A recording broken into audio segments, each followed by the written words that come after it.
All right, welcome back. We've got all but one piece to go. The last piece we have to create is the brace that goes underneath.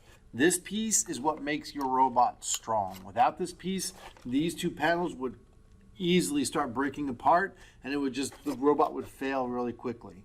So to do this piece, we've got to do a rectangle here, and then we're going to do 3 little finger joints that come through the top base here.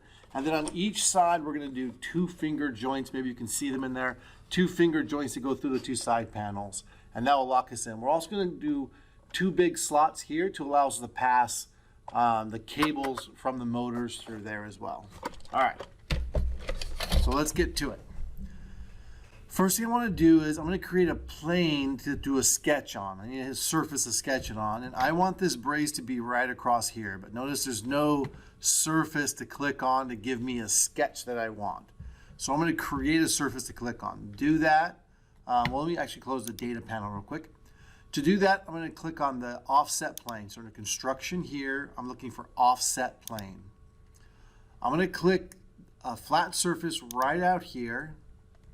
And then I'm going to drag this back in, and it's going to create a surface right where I want to create. And I think that looks pretty good, like -160. Yep, that's right in the middle. And I'm going to click OK. Now I'm going to hide all my plywood pieces. If your base or anything isn't in, if it's not, if it's still showing up, make sure you come over here and grab that body and drop in the plywood piece. I'm going to create a sketch on this little rectangle here. And I'm going to turn my plywood back on. And you can see I need to capture the shape of all of these things going on my sketch. So to do that, I'm going to do the intersect tool. So create, and I'm going to do project include and intersect. Make sure it says bodies. And I'm going to say, okay, see how this one, that's where the base goes through. I need this panel and this other inside panel as well. And now I'm going to click OK. Now when I square back up to the front view, I'm going to turn the plywood off, and I can see this is my base, and then this is the front panel, the 2 side panels here.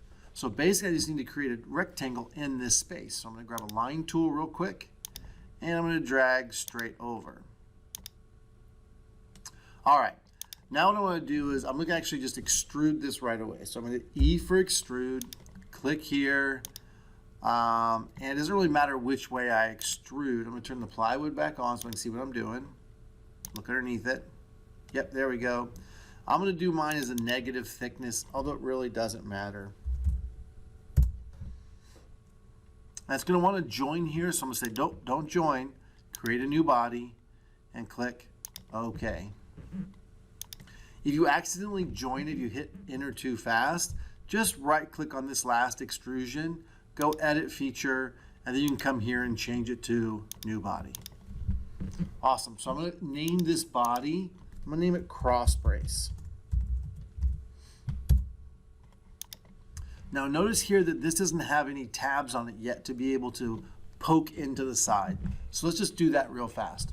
So first thing I'm going to do is create a sketch on the cross brace. I'm going to hide all the other plywood, and I'm going to come here and create a rectangle off to the side somewhere. Just create a rectangle out here, and this is going to be thickness here, enter, tab, and then let's do about 20, enter. And what I'm going to do now is I'm going to show you a new tool that we can use. We're going to use the midpoint tool. This is not a new tool, to center this rectangle. So I'm going to click on the small line here of the rectangle, and then the big line of the whole part. That will center it. The next tool I'm going to show you is how to create multiple copies of a sketch. To do that, we're going to do create, and we've done circular pattern before, but we're going to show you a rectangular pattern. So the objects I'm going to pattern are these 3 lines. I'm going to grab the arrow and drag it to the side. You can see what it's doing is creating more copies. In fact, it's creating 3 copies for me.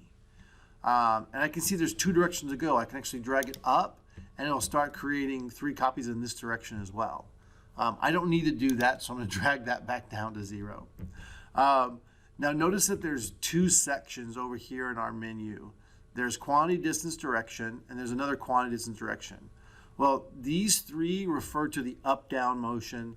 These three, the left-right. The reason I know that is because I pulled it to the right and it showed me which one was changing distance. So these are the three I'm messing with right now. I want three of them, but I don't want them to go in just one direction. I want them to go symmetrically in both directions. And I'm going to drag it to, I don't know, about like there. I use 60 millimeters.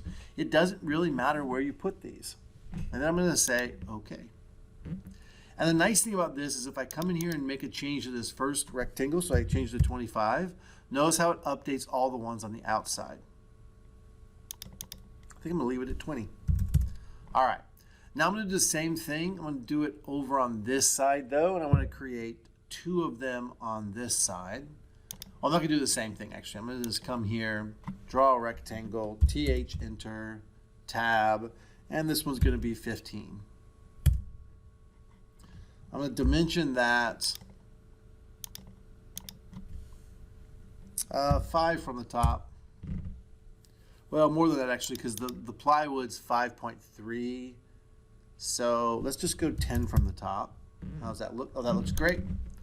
And then I'm going to do my mirroring tool thing. So I'm going to grab a construction line. I'm going to come down here to the bottom, find the center, drag a line straight up. Escape, grab another construction line and drag, find the center of the side and drag straight across. Enter, escape, get out of the line tool. And then I'm going to do create mirror. I'm going to highlight these three and I'm going to create, click on mirror line, and I'm going to create this middle line. That'll draw this one over here. Okay. One more mirror time. And now I'm going to do all 6 of these because I want them on the bottom as well. And then I'm going to tell it I'm looking for the mirror line now. And I'm going to click on this mirror line and it did the bottom ones for me. That's super nice. And the nice thing about this, if I come back and again change this first rectangle, say I want to change it to 7, it updates all of them for me. And I think I'm going to leave it at 7. That looks pretty good to me. Now I'm going to go ahead and hit E for extrude. I'm going to extrude out all of these pieces. And if I tip it sideways, I can see the arrow thinks I want to go towards me up, but I want to go back down. So I'm just going to come up here for distance and say negative TH. That'll go in the other direction, enter. And then one more enter, making sure it says join. It does. Yay. That is my cross brace.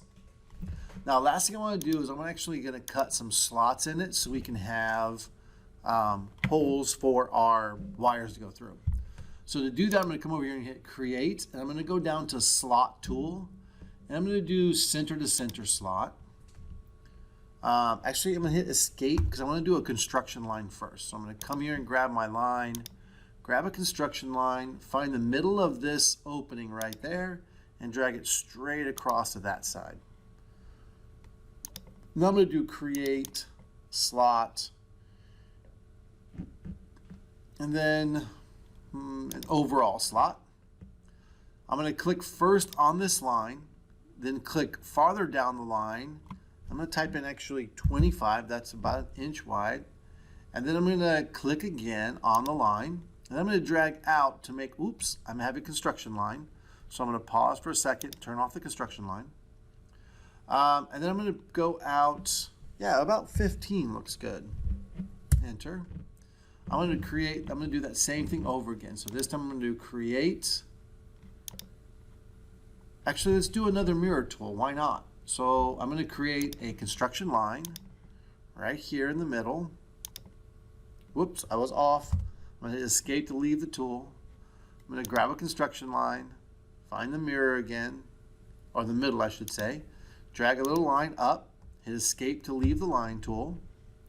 I'm going to do create mirror. And I'm going to click on all 4 of these, the curves and the 2 flat sides. That's my mirror line. Click here and say OK. And now last thing I'm going to do is position this. So I'm going to do D for distance. I'm going to click on the center here, and then the outside face here, drag down, place it here, and let's put it at about 30. I don't think it really matters that much, but we'll do that. Enter, And that's it.